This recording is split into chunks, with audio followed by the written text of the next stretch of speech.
right, dude. You ready for this? 2, 1, 2, 3. Oh. Welcome, folks. What's up, everybody? Good to have you back.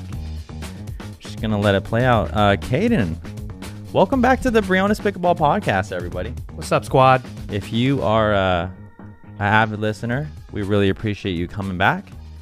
And yeah, dude, what's going on? If you're a new listener, what the heck is up? If you're a new listener, make sure you hit that subscribe button and you give this video a like. Again, we're back for another podcast. As always. In the studio. Caden, have you been traveling the past couple of weeks? Actually, yes. I have been. Went to Texas twice. Oh, okay. For my favorite place on the planet. Nationals and then APP. And in between that, I had a Tuesday night pickleball match. So, yeah, good amount of traveling. Went home for Thanksgiving, got really sick. That was awesome. Just puked my brains out for a solid 14 hours. But, we live and we learn. And what did you learn there? Not to get sick on Thanksgiving. That sucks, man. Yeah, I mean, it is what it is. But, hopefully that means I'm got my sick out of the way for a little bit. Yeah, sure. Yeah, and a happy belated Thanksgiving, everybody. Happy holidays. And yeah, with Christmas, holidays coming up, we couldn't. Don't forget Hanukkah. Yep, we couldn't be more excited for all these holidays, but hopefully you had some good time with your family and things like that. But today, we have a really good podcast for you. We're going to be introducing a new segment. We are actually calling a Pickleball Pro Live, and we're going to be asking them a question or two. Well, we did it with J-Dub last week, but I'm afraid a lot of you guys didn't see it because it was all the way in the back, and if you're a fake listener and don't listen to it all the way in the back, then what the hell are you doing? But you know what? We're going to start with it this time because why not? Yeah, so last week, actually 2 weeks ago. Oh, was it 2 weeks ago? Two podcasts ago, we cold called, actually. We did. Cold turkey did. Yeah, cold called, I was going to say Dylan Frazier, J.W. Johnson, and we got some feedback from that guy. Yeah, I good feedback too, I guess. Yeah, so if you want to see Caden impersonate J.W., go 2 podcasts ago and go listen to the end of the show. Or just hear our interaction because that was pretty entertaining as well. There you go. Yeah. Okay. So, to start off with the strategy tip, we're going to phone a friend and see if he'll give us a good strategy tip. And then this is going to be, let's see here. See if he picks up. Yeah. If he doesn't, then it'll be pretty sad. Oh, what's up, bro? Yo, what it do? What it do, baby? What it do, baby? How you doing? Oh, if I was any better, it'd be you, old man. Oh, what are you up to right now, huh? Right now, actually, I basically hopped out of the shower in order to take this call because I know your calls are important. Thanks. Good Jack. man. Well, I won't describe my situation right now, but yes, I'm. Were you like mid-scrub? Mid-scrub, indeed. Wow. Well, I love you, and I appreciate you doing this. Oh, for those of you guys don't know, this is one of my very best friends in pickleball. His name is Jack Monroe. He is an absolute phenom, a true pickleball OG, but is now kind of coming into the game and taking the world by storm. He is 19 years old. He is out of Austin, Texas. He is incredibly talented, plays with both his left hand and his right hand, but dominantly his left hand. And, Jack, we're doing a little strategy tip for the folks here. Is there a strategy tip that you have that has helped you with your game or that you have told someone that has helped them in their game? Ooh, that's a good question. Yeah, I have 2 now that I think about it. One's realistic, one's not. The first one is be lefty or invest in a lefty because lefty stock is only going up from here. And if you have a big edge when you are paired up with a lefty. Okay, so I'm naturally left-handed. Should I be looking to possibly switch to my opposite hand? Yeah, so you done screwed up there playing righty.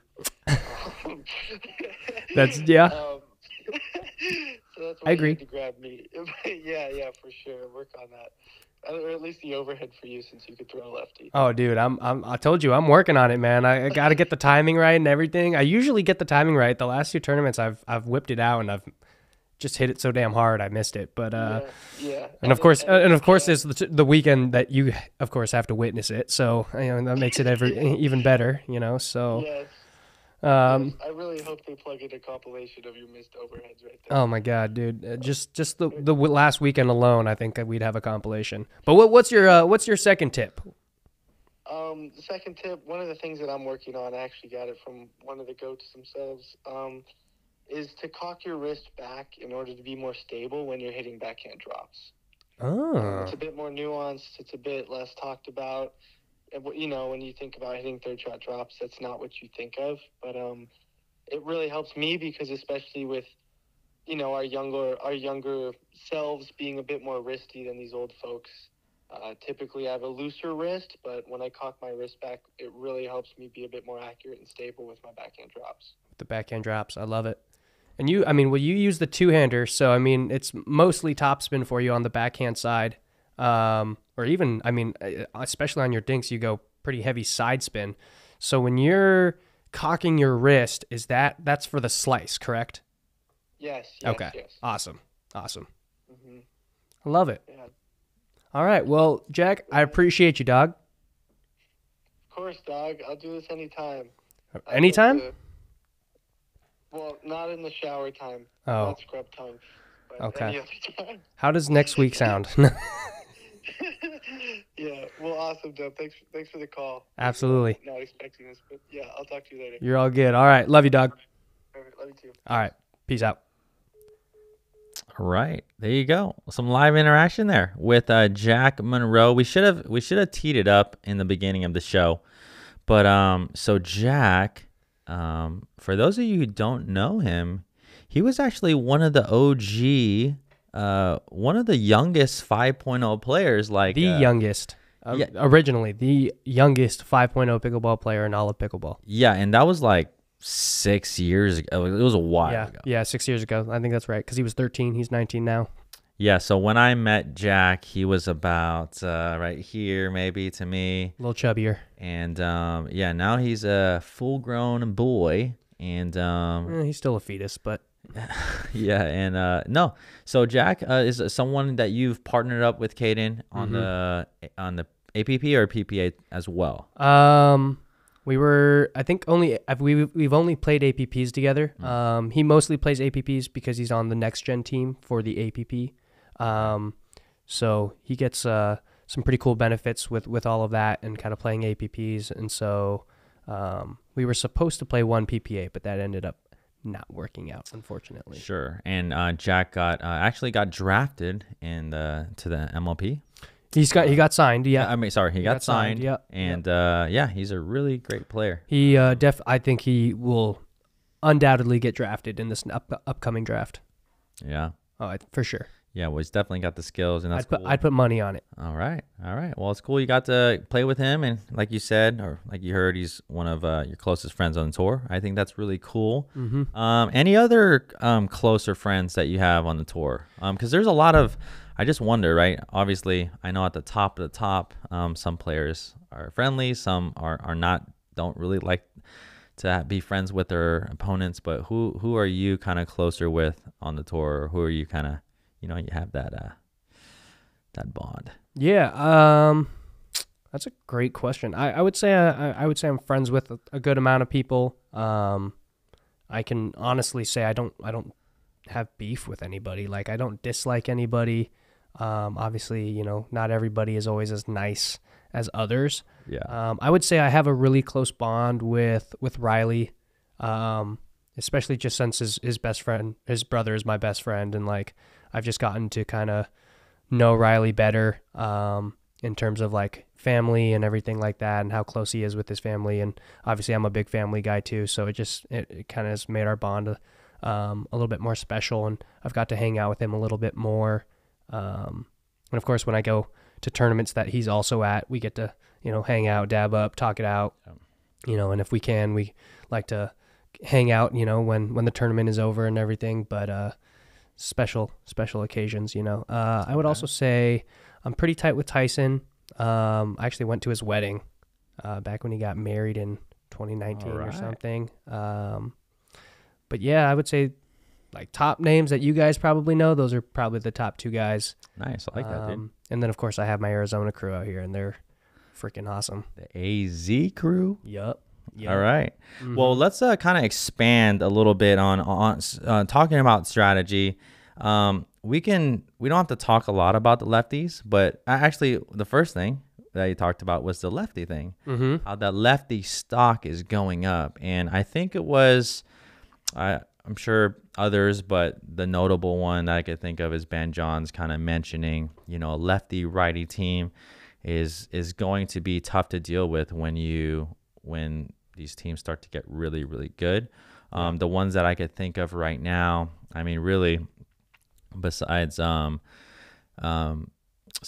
and Tellez, I don't know if there's any other true lefty-righty teams that train with each other. Yeah. Is there any other besides that right now? I think a good one to kind of put on notice was Tyler and James Ignatowicz at Nationals. Yes. They made a very good run, made it to the semis. Yeah, and that's when they actually almost beat the Johns. Took right? Ben and Colin to 5, right. Yeah. So what, and the Kawamotos. Kawamotos. So Jackie and Jade, right? Mm-hmm. So what makes a righty and lefty team a threat? And, why can that be, like, beneficial for a team? Yeah. Well, when you're playing a traditional team that's maybe 2 righties on the court, you're going to find balls where you can attack middle a little bit more. And with a lefty and righty combo, it actually takes away almost every attack down the middle. You really can't just attack middle when you feel like it, because no matter how good you place it, there's a forehand sitting ready, as long as they obviously know their roles, right? And obviously pros, they know their roles. So when you are, trying to attack middle, it's a very dangerous spot, because even if you catch the guy in front of you off guard, there's a person right behind them saying, hey, thanks so much, and smacking a forehand for a winner on you. And so it makes things harder, because obviously you always kind of want to apply pressure and attack in the middle, and you can't always do that when there's a lefty and righty combo. And then you're like, oh, well, shoot, like, where can I attack? Okay, you can attack down the sidelines because now you have backhands, but let's be honest. Do you want to flirt with the sideline, the whole game when you're trying to be aggressive and attack? Yeah, so quick tip for those of you novices or beginners, even intermediates. Again, just like Caden said, a lot of the attacks at higher levels go, at the body, a little bit to the wings on the left to the right, but a lot of the attacks finish through the middle or get, pulled into the middle at some point, the middle of the court. Mm-hmm. So that's what Caden's talking about. Just a quick question on that, Caden. When I think of a lefty and righty team, I could think about how deadly it could be, right? Like you just said. For sure. But when you have a system, kind of like the Johns, right? Where you have Ben covering the middle of the court with his forehand, and one of the things that I teach players, or I talk about a lot, I think I'm going to do a video on this at some point, but controlling the middle balls. So one of the things that I think that makes Ben and Colin really hard to beat is Ben takes those balls in the middle, and I'm not talking about high balls, just dinks. Yeah. And he controls it and kind of uses his puppetry. Right, to really work the point. For sure. And then when you have Colin on the even side or the right side of the court, he just basically slides and just takes backhands for all his counters. So when you're playing a system like that, what makes that like really hard to beat? And how is that different, you think, than a lefty and righty? Wow. Well, that's a loaded question. It is a loaded question, but there's actually, believe it or not, there's a lot of lot of strengths to what Ben does. And obviously, I mean, Ben is the one and only who can probably do it. But because Ben's court coverage is so good, it really does allow Colin to have a really easy setup roll. And I don't mean easy as in like, oh yeah, anybody can do it. All right. Sure. I just mean it as like it keeps Colin's roll in terms of what he needs to be really, really solid at to help Ben out that much easier. Yes. Right. And so, and let's be honest here, Colin by himself is a great player, right? He just needs to know which balls I'm taking. And if it's here and here and here and even a little bit in here, I can slide over and hit that ball. Everything else I can kind of leave for Ben because I know he's going to be covering that and closing on that. Sure. Now, obviously, if he were left-handed, oh my God, that'd be scary. But I don't even think it's necessary. Well, you know, it's interesting. If Colin were left-handed, I just wonder what the dynamic would be. I mean, we'll have to see, right? But I don't think it would be the same. I don't even think Ben would want Colin to be left-handed. Yeah, it'd be because really... I think Ben likes taking a few more balls and being a little bit more aggressive and being able to kind of say, okay, well, hey, this ball, typically would be, my partner's ball, but I'm going to kind of come in here and force a little bit of chaos to kind of see how they handle it. Yeah, and if Colin were a lefty, a lot of balls come in the middle. I think Colin would have to take more. Right. Right, and then he would have to be more aggressive with his dinks. Yep. Which he could probably be if he was lefty. And then he couldn't slide the same way when he's attacking. For sure. So what would he do? Would he slide right to open up his forehand? I don't know. I actually think it works the way that they're doing it. Right. It'd just be really interesting to see that. Well, and typically the left side is going to play a little bit more court. Yeah. Generally. If you have a right-hander.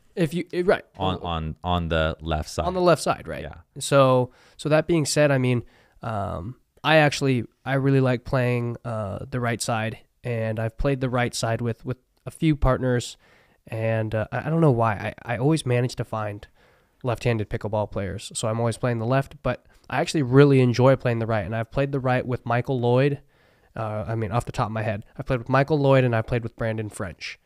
Brandon French is one of those guys who plays a little bit more court, really uses his length to his advantage, and it kind of just allows me to kind of play that Colin roll a little bit more. Michael, obviously not as big, not as long, but he's so freakishly athletic and so quick to the ball that I can play kind of that same role as Colin as well. It's just be steady, clean up counters on the backhand side, looking to slide. Sure. Sure. Good. But yeah. Yeah. No, I really like that. I think there's an episode. Maybe we can go dive deep into left side rolls, right side rolls. Yeah. But we'll do that in different podcasts. But we're going to get to really quick on what Jack was talking about on his backhand. He said backhand slice or lift, third shot drops. And the thing that I think he was referring to is he said like cocking your wrist a little bit more. Yeah, really, really cocking the wrist. So, and it's funny that one of the people that do this the best is probably Ben Johns. Yep. He really makes sure, and what that means, by the way, and actually, I see a lot of players, like beginner players, like hitting their drops like this straight. Oh, for sure. You don't have a lot of control this way. So when I say a cocked wrist, I kind of an easy way to get in this position is it's just if I had a fist. Right. What I kind of show people. And then in this position, obviously we're now lifting or slicing with our shoulder only. Right. And it's very, very stable. So that's what Jack was talking about. But when it comes to consistency, right, Caden, we're talking about, trying to hit consistent balls.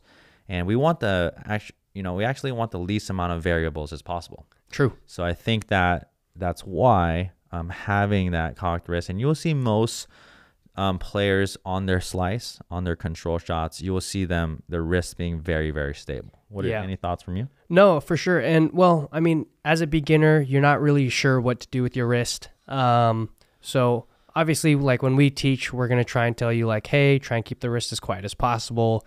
Don't really let it go. But as you get better, I mean, even with us, we use our wrist for shots. Yeah. So, knowing when to use your wrist and knowing when to kind of quiet it down and when it needs to be cocked and everything like that is really important. And he mentioned that, the wrist cock does really kind of stabilize things. It does, right? Because there's no movement here, which means from here, it's just all how you swing your paddle from there, right? So when players don't know how to use their wrist, it just makes our paddle face go in all these different places, which then sends the balls in different places.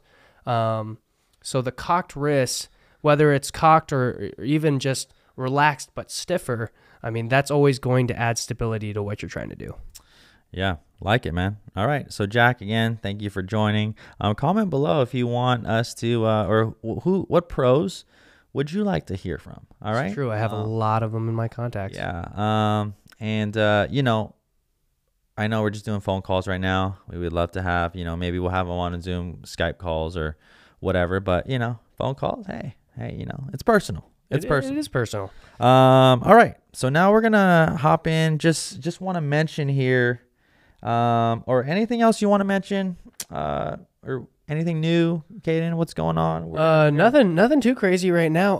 I would just like to give a quick shout out to our sponsors because, all right, heck yeah, why not?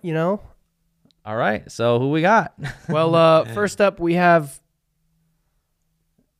Just kidding. We have Selkirk Sport, the best paddle brand in all of pickleball. Personally, that's my opinion. Thank you, Selkirk. Thank you. Selkirk. You guys are the bomb. Thank you for your constant support. Yeah. So like this paddle right here, we got the Vanguard. Pretty nice, huh? Vanguard Epic. Now it's funny because you just put this on, Caden. What? And no. Hold on. So you just put this on the table and it had this lead tape on it, and I put this. What did you put on it? I put this purple tape around it, man. Comment below. He doesn't like the look, but comment below if you think that is looking pretty good there. Okay. Huh? Yeah. All right. But anyways, shout out to Selkirk. Thank you for all you do. And then. There we go. Okay. What I do want to mention really quick is our Briones Pickleball Intensives here. For those of you watching, Caden and I teach these exclusive VIP 2-day intensives, 4-to-1 ratio here. People would travel from all across the country. It's true. We do over 5 hours on court of training, and we have some hours training off the court too. We have lunch with you, dinners with you, and we actually are dedicated to getting to know you as a player. We obviously, do a pre-intensive Zoom call, so we meet you and go over your specific goals, your specific strengths, your weaknesses, how we can try to help you maximize what you have and also build on those weaknesses. Yeah. I don't know, anything you want to mention about the 2-day intensive so far, and you want to tell the folks that may be interested? Kaden? Yeah, I would just, all I would add is besides the pre-intensive calls to kind of get to know you better, we just have like such a good time in those 2 days. It's 5 hours each day. So 5 hours on Friday, 5 hours on Saturday, and then we get to do lunches, we get to do dinners. So it is a lot of pickleball. It's a lot of talking about pickleball, but hey, but that's what they're there for, man. They're there to improve. Exactly. If you guys are all about pickleball, then this is something that you guys I think will really enjoy. And of course, after it, we do some pretty cool stuff with you guys where we get to, kind of write up some action plans for you to continue to work on. And we do some fun videos and whatnot. And yeah. Nice, man. All right. So if you'd like to join a 2-day pickleball, a VIP exclusive Briones Pickleball Intensive, sign up in the description below or just go to brioneспickleball.com. You could find it there. Nextly, before we hop into some really, really... Did you say Nextly? Yeah, Nextly. It's a new word. We got My Pickleball Coach. Link will be in the description as well. Colin. Kim Smith with the duper of 2.5. Kim, what are you doing? So yeah, if you have a duper score of 2.5, or if you have a duper score that you look who it is that you definitely want raised, okay, this is a platform. This is an available coaching opportunity for you. So, get coached by the Briones pickleball team. That's all I got to say. Again, it's a app where you can send in your footage, and then, players will send in the footage. Our team will review the footage. We will coach you on technique, strategy, different kinds of things. So if you're interested in that, go check that out. That's it. That's all. Okay. Sponsors we talked about. Now we're going to get to a live version of TNP. Oh my God. We're hopping right in. So let's. Oh my God. I'm so nervous. Let's set the stage here. So we're gonna set the stage. Caden, why don't we tell people who haven't been listening, Tuesday night pickleball. Let's talk about it a little bit, and let's talk about your team and the current situation. So Tuesday night pickleball. I'm so nervous. It's a professional pickleball league. Correct. That Jigsaw in the Orchard started. Shout out to Patrick Ashley there. It's Jigsaw Health, baby. Yeah, it's all the top pros in Arizona, and they're good. Yeah, they're good. So we got some really high quality matches. Competing for a lot on the line. And Caden, your team, the Scottsdale Scorchers, is in Jeopardy right now. Well, we're currently in 4th place. Yeah. So and we're holding on to a playoff spot right now. This is a live. We're actually it actually just finished, but we are gonna actually watch. I don't know who won, and I'm nervous as heck. Yeah. So basically, if Surprise wins this right here, they're in a dream breaker, which means they split mixed and they split gender dubs.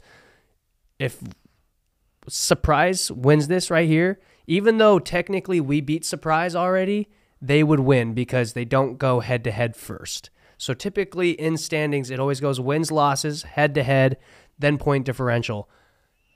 The Orchard completely scratched head-to-head and said we're going off point differential. So if Surprise wins this, I'm not going to be in the playoffs, and I'm going to be pretty pissed, and I'm probably going to cut this podcast short. Okay. Okay, so here it is. Again, Caden's not playing tonight. His foes here are playing, and we're just going to see. We'll just watch a couple points here. We won't keep it going. From those of you listening, we'll give you just a short little play-by-play. Again, we got the Gilbert Gladiators and then the Surprise Stingers. Yeah. These are teams that are on the Tuesday Night Pickleball League Arizona Pickleball League. Sorry. What did you say? Tuesday Night Pickleball League. I mean, Tuesday Night Pickleball, Arizona Pickleball League. Yeah. But anyways, here we go. So they have kind of like a dream breaker, very similar to MLP. Yeah, we call it match breaker. Okay, so it's a match breaker. So how does this? What's the difference in Tuesday Night's Pickleball's dream or match? There's breaker? no difference. It goes to 15. It goes to 15. Oh my god. Okay, so we got the Stingers here up 8-7. Who's that in? And it was called in. Oh my god. So we got 8-8 here. We're gonna keep it moving here. And Augie. Yup. Shout out to Augie. Is it really Guh or is it Gee? Guh. Okay, shout out to Augie Guh. You know what? Augie, I think I plan to have you on the podcast sometime. I didn't tell you that, but he is one of the top players now. Oh, for sure. In the it's too good. He's one of the top players in Nico. Arizona now. He's playing Nico right now. Nico's, I think, the highest rated duper wise singles player in Arizona. So I'm kind of excited to see how this goes. Yeah. So shout out to Nico. Get there. You are so slow, Augie. Ugh. Nico Montoya. So obviously you guys know I need Gilbert to win this. So I'm gonna be. Ooh. All right, so it's 9-9, and actually, I'm probably just gonna hype this up and speed this up. But singles tips, as we are watching this, Caden, we want to keep it what good. A drop. We want to keep it good for the viewers. Let's give out some singles tips for sure. So, what would your top 3 singles tips be? So, for those of you who play singles, you can listen to this. Caden, go. Serve big, return big. Ooh. All right. I would say always look. Oh, it hit the roof. Let's go. Always look to mix up your returns. I think a lot of people tend to. Whoa! What just happened? Did you skip it, bro? Finish the thought, man. So, I was watching too.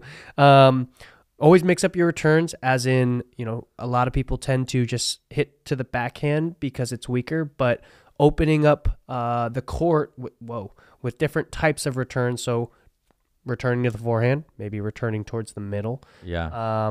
Always look to mix it up. You never know what you might find. Yeah. Sometimes people's best shots don't always work out for them, especially in singles, and they know they have to cover the whole court. So always look to mix it up. And then the biggest thing I would say is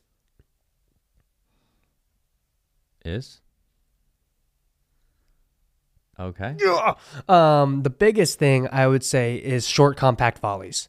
We never ever need to hit big volleys for winners. I always like to say, you don't ever need to be perfect in singles, so should always look to keep your volleys fairly short and compact, and think more. Oh my God, think more pressure and keeping it low and sharp instead of trying to hit some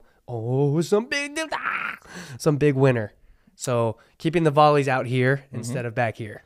Okay. All right. Unless you're hitting a swinging volley, I mean, you could definitely swing big. I mean, if it's a pop-up, obviously swing big. But, typically people are going to be driving at you because they know you have to cover a whole court. So. Okay. So those tips there, I'm going to keep going, Caden. Yeah. Big serve, big return. We talked about it. And, again, placement is going to be key when it comes to singles because you're covering the whole court. And for those of you who actually don't play singles at all, it is actually it will really benefit your game because it will help develop those ground strokes that you may or may not use all the time, and it will improve your serves and returns.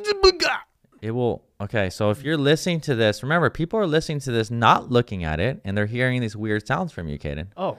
So I just want you to keep that in mind, sir. Okay? All right? I make a lot of weird noises. I'm sorry. So. Oh, my God. That's so good. So why Caden is very engaged right now is this is basically he's walking the line of being eliminated in the Arizona Pickleball This is League. if I make the playoffs or not. So we're 1 point away, 14-13. We got the Gilbert Gladiators. Oh my God. And if they win this, it is OVE. Oh my God. Oh my God. R over. Don't miss that, please.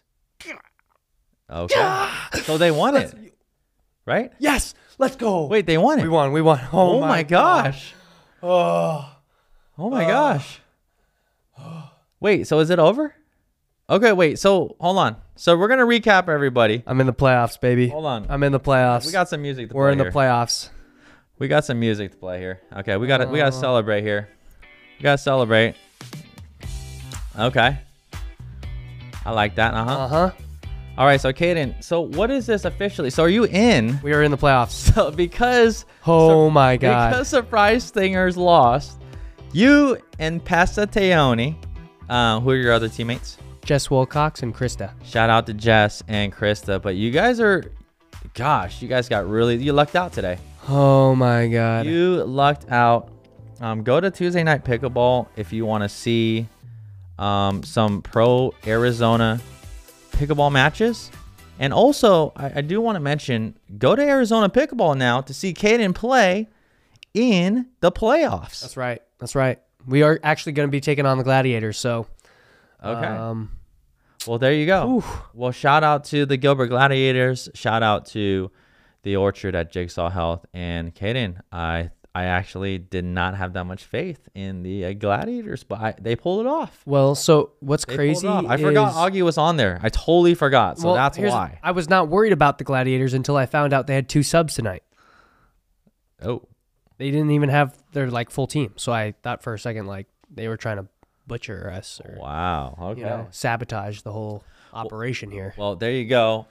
Check out Tuesday Night Pickleball. I'm sure you could Google it. We're gonna follow Caden on his pro Arizona pickleball journey. I can take my diaper off now, and he is ecstatic, as you can see. Oh all right, my God, we're hopping in. We're hopping out.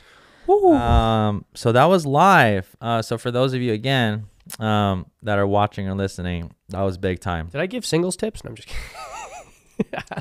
Barely. Okay. We may or may not do that again live because that was a little much. That was crazy. All right. So sorry. I know you guys don't think so, but yeah, that was crazy. All right. So MLP, we're going to talk a little bit about MLP and the PPA.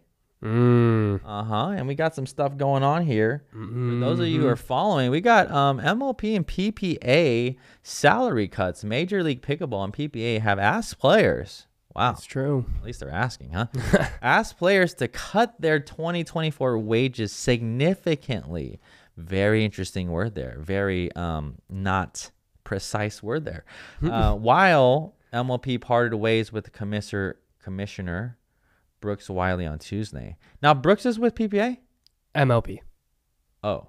So are MLP and PPA still I think they've figured it out. I think they have figured it out. I think they're all good and groovy. I think now they just like put so much money on the table that they clearly didn't have, and now they're like, hey guys, we offered you this, but could you like not accept that? Yeah, so it's going to be really interesting actually to see what happens with that. And I've talked to a few pro players, and it's not looking the greatest especially for people who kind of needed that money. Well, we'll see what happens. You know how player contracts are obviously a part of every sport that you watch, right? NBA, the players get 40% of whatever the NBA makes, right? You know what pickleball players, the percentage that pickleball players would have made compared to what Major League Pickleball would have made? What, dude? What? So, typically, the players will get paid out 40% of whatever MLP makes. Sure.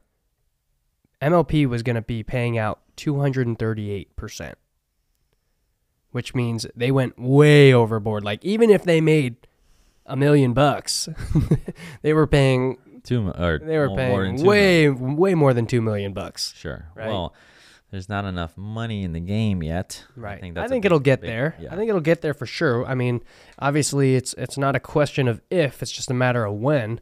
But yeah, it sounded all great and groovy for us players, and then went down the drain. Well, we'll have to see. We'll definitely have to see what's up there. And Caden, any future tournaments coming up for you? What does the rest of your year look like? I mean, this is the end of the year. We're past Thanksgiving, in between Thanksgiving and Christmas. And what does 2024 look like for you? 2024 is going to be packed. I don't have any more tournaments the rest of this year, which is nice. I get to kind of just relax now, work on a few things, train, get my body right, and start 2024 off strong. My first tournament in 2024 is the Masters in Palm Springs, so I'm excited for that, getting ready for that, even though it is a little bit of ways away. And I got a big 2024 coming up. How many tournaments scheduled as of now? I think right now 23. Wow. All right, 23. So that's almost 2 a month, huh? Yeah. Yeah. Okay. Yeah. All right. It's gonna be crazy. It's gonna be crazy. All right. So there's that. PPA tournaments for me. Thank you, Caden, for asking. Jordan, are you playing any? Oh, thank you. Tournaments? Thank you, Caden. No, I'm actually not. You're actually a dad.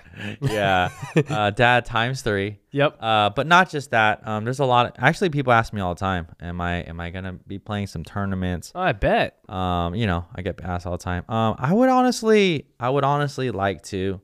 At this stage of the business, of this stage of everything I'm doing, it's really tough to get away.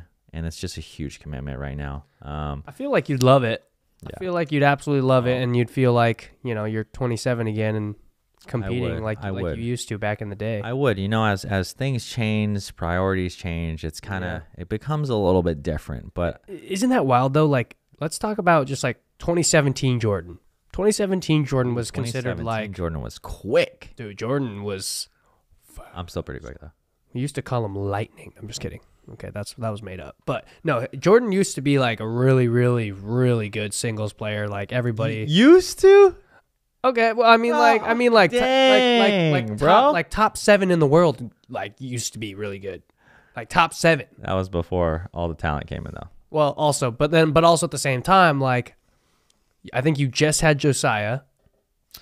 Yeah. So it was a little bit easier to manage, and also I think being a pro pickleball player was basically just playing like 3 tournaments a year. Yeah. I mean, it was fun back then, man. That was when the Ben Johns of the world, the Tysons, and we all started at the same time. So yeah. And the community was really tight back then. It was. It was so small. It was really small. Comment below if you've been in the game more than 7 years. Because if you have, that was the golden days. Yep. If you where was the original nationals hosted? If you guys know the answer to this, comment below. Either you're a pickleball OG or you just looked it up.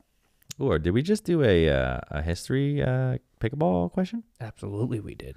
Okay, I like that. Comment below what first original nationals? Where the original nationals was, and I don't even really know if it was the first one for me. So I don't. No. You're right. You're right. Was it the first? No. That's it's the first one for me. First one for you. All right. Yeah. All right. Comment below if you knew where the national was before Indian Wells. There we go. Okay, that's a little. That's just a better. Gave it away there, but you know. Yeah. Okay. So there's that. Yeah. So I'm not. Yeah. I would. In the future we'll see. We'll see tournaments. We'll see. Right now coaching is the thing, man.